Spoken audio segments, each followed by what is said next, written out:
Halo semuanya, saya akan bahas 5 hal penting yang wajib diperhatikan pada saat mengikuti tes wawancara PKD Pemilu tahun 2024.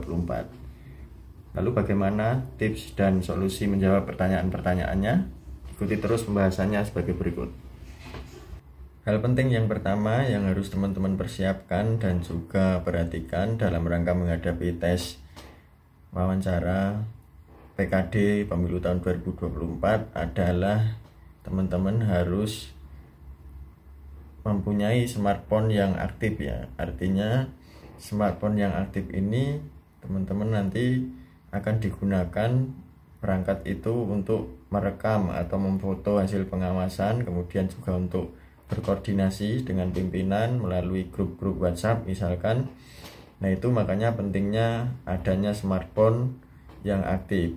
Kemudian yang kedua adalah teman-teman juga harus familiar nantinya dengan aplikasi-aplikasi seperti Google Formulir ya. Aplikasi pelaporan cepat itu nanti akan dibutuhkan sewaktu-waktu baik dari Bawaslu RI, Bawaslu Provinsi maupun Bawaslu Kabupaten Kota untuk menyerap informasi secara cepat yang diperoleh dari jajaran pengawas kelurahan desa, langsung terserap dengan cepat.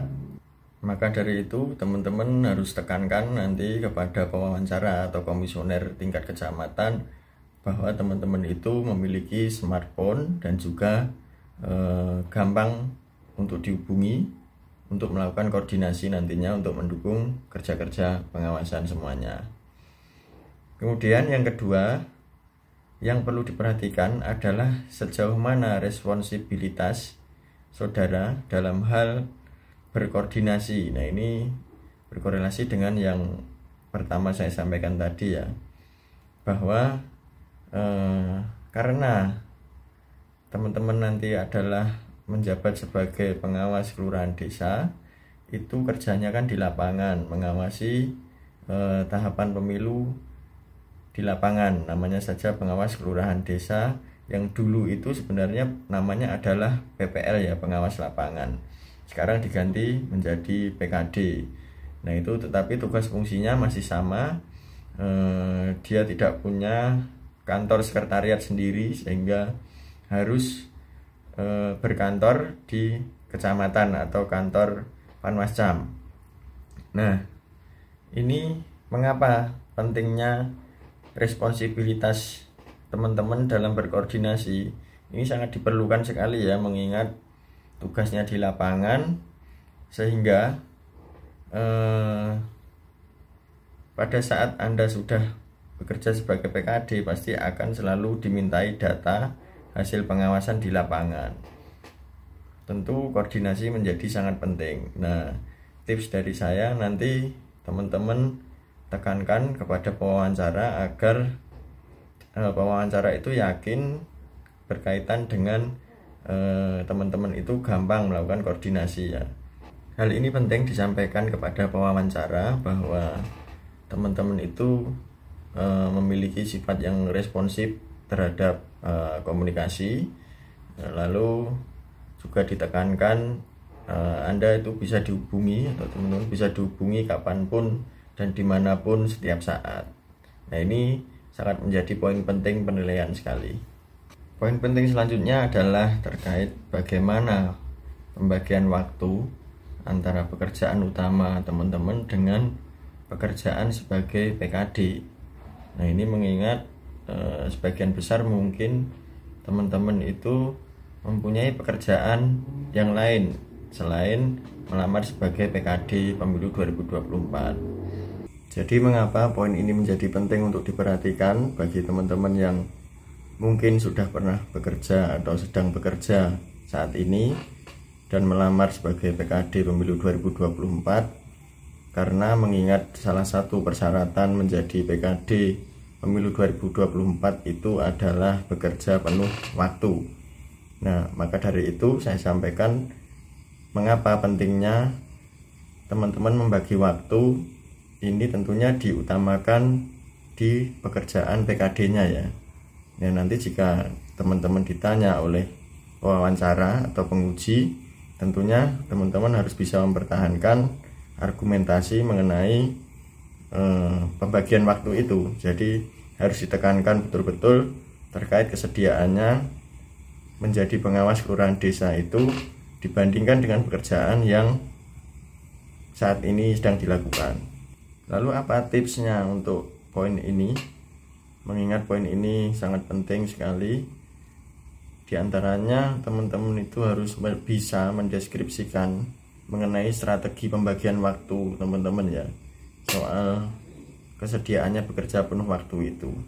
Poin penting yang keempat adalah track record. Nah, ini tidak kalah penting di antara ketiga yang lainnya. Kenapa? Karena bagi teman-teman yang sudah pernah menjadi penyelenggara pemilu pada pemilu sebelumnya, misalkan menjadi PPS, PPK ataupun pengawas kelurahan desa ya pada pemilu sebelumnya, ini pasti akan didalami oleh penguji saat wawancara. Biasanya penguji itu akan mempertanyakan soal integritas teman-teman pada waktu menjadi penyelenggara pemilu yang lalu ya. Nah, ini lalu apa tipsnya untuk poin ini? Teman-teman harus bisa mempertahankan argumentasi, mengingat teman-teman dulu pernah menjadi penyelenggara pemilu yang berintegritas. Jadi harus ditekankan kepada pewawancara bahwa pada pelaksanaan pemilu 2024 teman-teman itu dengan integritasnya masih bisa dipertahankan menjadi penyelenggara lagi.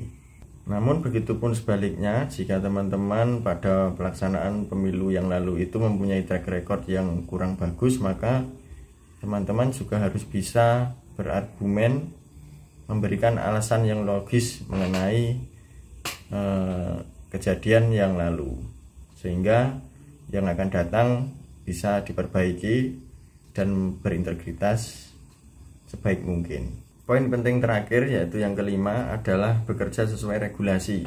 Jadi menjadi pengawas pemilu kelurahan desa itu harus bekerja berdasarkan regulasi yang ada, harus bekerja berdasarkan instruksi ataupun perintah dari pimpinan secara berjenjang, baik itu dari Panwascam ataupun dari Bawaslu Kabupaten Kota hingga Bawaslu RI. Nah, tipsnya untuk poin ini bagi teman-teman yang menemui pertanyaan semacam ini, misalkan diberikan contoh kasus oleh wawancara, maka teman-teman pendekatannya harus menunjukkan taat kepada regulasi, kemudian instruksi pimpinan. Nah, itulah yang sebenarnya harus dilakukan. Jadi tidak membuat kebijakan sendiri. Nah, ini tentu tidak diperbolehkan. Ini akan menjadi poin penilaian tersendiri.